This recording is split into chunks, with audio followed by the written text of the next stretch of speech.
Now to a battle of David and Goliath proportions. A livestock farmer in Victoria's southeast near Warrnambool says radio towers built near his home have made his life a misery. John Howard has been through mediation, VCAT and the Supreme Court trying to get the towers moved without success. Now he's at risk of losing his property. Lisa Maksimovic with more.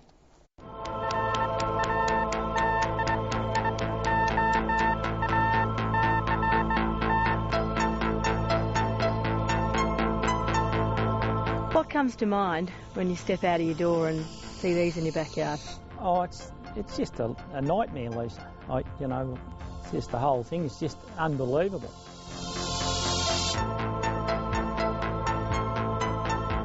Five years ago, John Howard gave his permission to the Moyne Shire to erect an ACE radio tower several hundred metres from his house.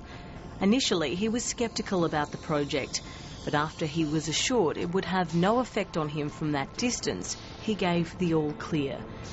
But sometime later, while the livestock farmer was on holidays, the plans were amended, verbally. He returned home to find the foundations built a stone's throw from his doorstep. After I worked out where they were going to go, I contacted the ABA, as it was then, the Australian Broadcasting Bureau, and they said if you got them 300 metres away, there won't be any problems. And I withdrew my objection in good faith, and then the council issued a verbal amended planning permit to change them and never advised me. And that's the whole context of it. And the council simply, to me, are just not interested in doing anything. They're just hoping I'll go broke and go away, I think. I wasn't a councillor at the time, so I am hindsight is a wonderful thing. Look, I think it would have been, if we had the opportunity again, it would be great to be able to put a stop order on it and consider the implications of it. It didn't happen, unfortunately, and that has become the real issue. This is the generator. John Howard's nicknamed it the Ghetto Blaster. ACE Radio's solution was to dump a load of straw around it. The noise is a nuisance, but it's not the biggest problem. The 58-year-old's health is rapidly deteriorating. He believes the electrical interference from the towers is to blame. Everything they tested, I think they tested 13 or 14 things, everything they tested was getting electrical interference. And I said to the EMC Technologies man, how can you relate to that? And he said, well, your house is in a microwave. He said, it's on very low cook, but he said, you're cooking.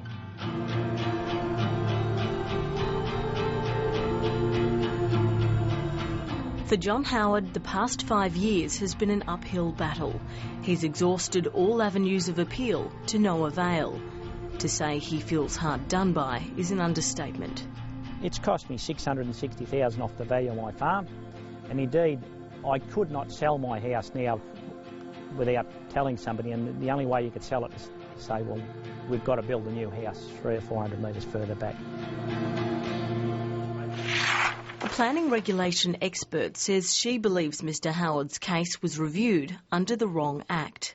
What VCAT's done is it's had a look at the planning laws that apply, and it's just made the assumption that the telecommunications provisions apply to television and radio, but they don't. They apply only to mobile phone technology, and television and radio facilities are under a completely separate act, which is the Broadcast Services Act. So they're two completely separate acts. It's been to VCAT, it's been to appeal, it's been to the Supreme Court.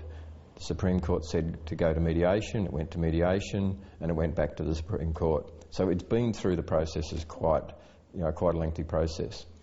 To me, it got resolved in the VCAT when VCAT said, irrespective of the processes that were followed, they would have allowed the towers to go where they currently are.